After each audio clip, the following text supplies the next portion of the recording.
কোন প্ৰাৰ্থী হ'ব তাক লৈ আমি ইমান চিন্তা কৰা নাই। আমাৰ হাতত 11খন চিট আছে, আমি 11খন আসন আমি পাম।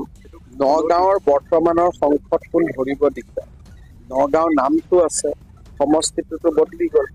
যেনেকে নগাঁও সদৰ, নগাঁও সমষ্টিত আগতে হোজাই যমুনামুখ আছিল, এতিয়া সেই বৰহমপুৰ আছে। সেই গোটেইকেইটা সমষ্টি এতিয়া কাজিৰঙাত। ঠিক তেনেকে কাজিৰঙাৰ চামুগুৰি, ঢিং, ৰূপহী সেইখিনি নগাঁওলৈকে। গতিকে পুৰণা নগাঁও আৰু পুৰণা কলিয়াবৰ সমষ্টিৰ এতিয়া কোনো চিন আৰু মুকাম নাই। এটা নতুন পৰিৱেশ, নতুন পৰিৱেশত আমি নতুনকৈ চিন্তা কৰিম।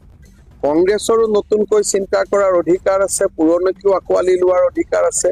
গতিকে তেওঁলোকৰ ৰাজনীতি তেওঁলোকৰ লগত থাকিব, আমাৰ ৰাজনীতি আমাৰ লগত।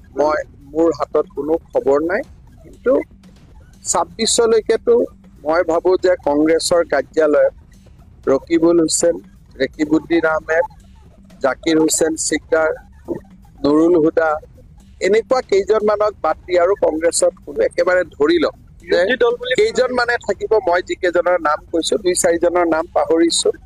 ৰকিবুল হুছেইন, ৰেকিবুদ্দিন আহমেদ, জাকিৰ হুছেইন চিকদাৰ, নুৰুল হুদা, তাৰপিছত নামেই মনত, এনেকুৱা কেইজনমান যি মানুহ আছে তেওঁলোকৰ বাদে আৰু কংগ্ৰেছত কোনো নাথাকে। আৰু থাকিনো কি লাভ আছে? 11টাত আমি আছো আৰু বাকী ক'বাত কিন্তু লোকত যদি এটা জিকিম।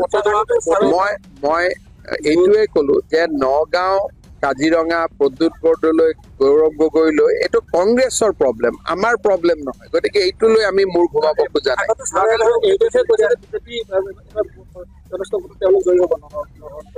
জয়ী হলে MP হ'ব, মই কি কৰিম আৰু? খানা টানা খাব ৰাতি, মই কি কম?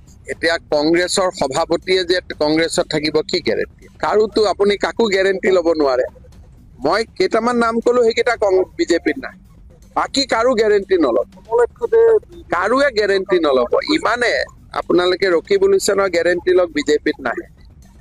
ৰেকিবুদ্দিন আহমেদ বিজেপিত নাহে, জাকিৰ বিজেপিত নাহে, নুৰুল হুদা বিজেপিত নাহে, ৰচিদ বিধায়ক তেওঁ বিজেপিত নাহে। এনেকুৱা কেইজনমান আছে বিজেপিত নাহে। মই কলো নে, মই বিজেপিৰহে কম, এজিপিৰ কথাটো নকওঁ। কিন্তু বাকী যোন য'ত এইবিলাক কংগ্ৰেছ কৰি ঘূৰি আছে, এইবিলাক কোনদিনাখন পেপাৰ মাতি পেলাই আজিৰ পৰা মই দল ত্যাগ কৰিলো। গতিকে সেইকাৰণে এতিয়া মাতৃৰ লগত লাগিলে মই কথা পাতিম।